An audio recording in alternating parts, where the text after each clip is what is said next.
Hi guys, welcome back and hello if you are new. So I hope all of you are having a great week so far. The last time I listened to a new Nightwish record was just before the world went into lockdown with COVID and everything like that at London's Tile Yard exhibition. And it was a hell of an experience. Fast forward then 4 years later and we are finally here as Nightwish present to us their 10th studio album, Yesterwynde.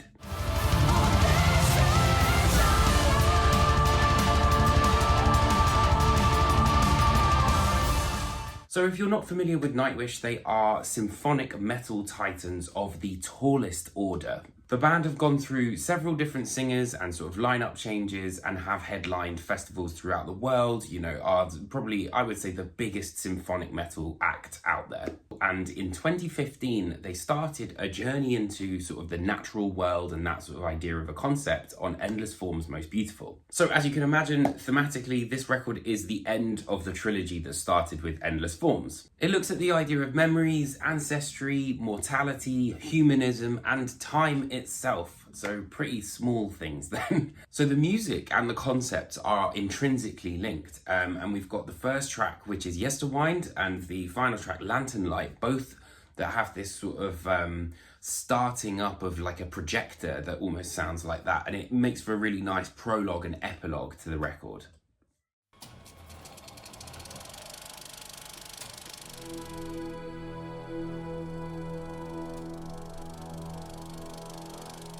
Themes of each track are explored in their musicality as well. So you've got Spider Silk, which is kind of quite a sort of, I guess, trying to mirror what it would be like to be caught in a spider's web, right? Then you've got the Antia mechanism, which is a bit more industrial, it's a bit more electronic led, there's vocoder, sort of representing that futurist idea.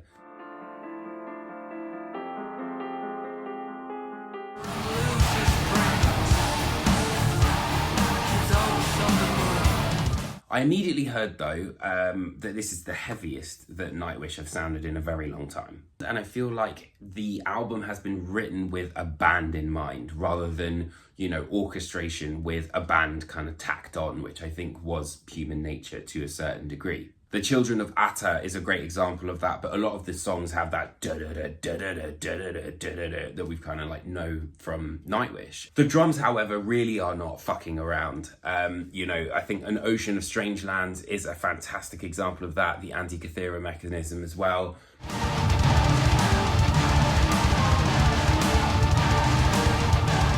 There's some like fills that he does that are just absolutely amazing. And it's that sort of building from, single pedal to maybe sort of half time. And then you go full pelt to that dugga dugga dagga dugga dugga dugga da.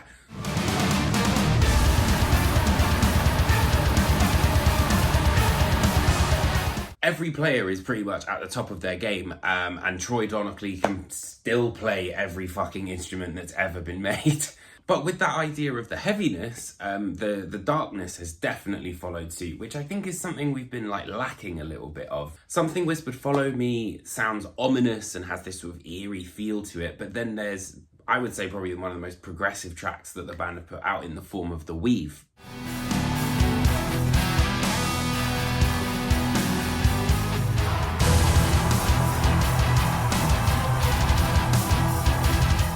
And as much as I'm not a massive fan of the folk sort of stuff, Hiraeth and Sway definitely kind of keep the folk quota up. There's also a real sense of intimacy, I think, to this record, whereas previously, it was a little bit sort of stuffy, a bit scientific. Here I feel like they're really kind of focusing on the human elements of Nightwish. Gone is the... And it has to be said that the Celine Dion of metal absolutely fucking destroys once more.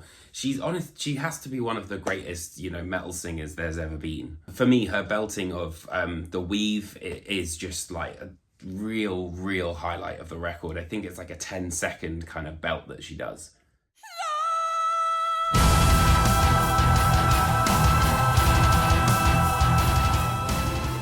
But she carries songs which are like An Ocean of Strange Lands. There's a really nice key change in The Day Of. but you know, Something Whispered, Follow Me, that, like, the melody that she has there is just inspired. It's so great, and she really kind of holds her own as well against all of these different instruments, and I think really adds a sense of drama, which, you know, is not an easy thing to do without it sounding like mega cheesy.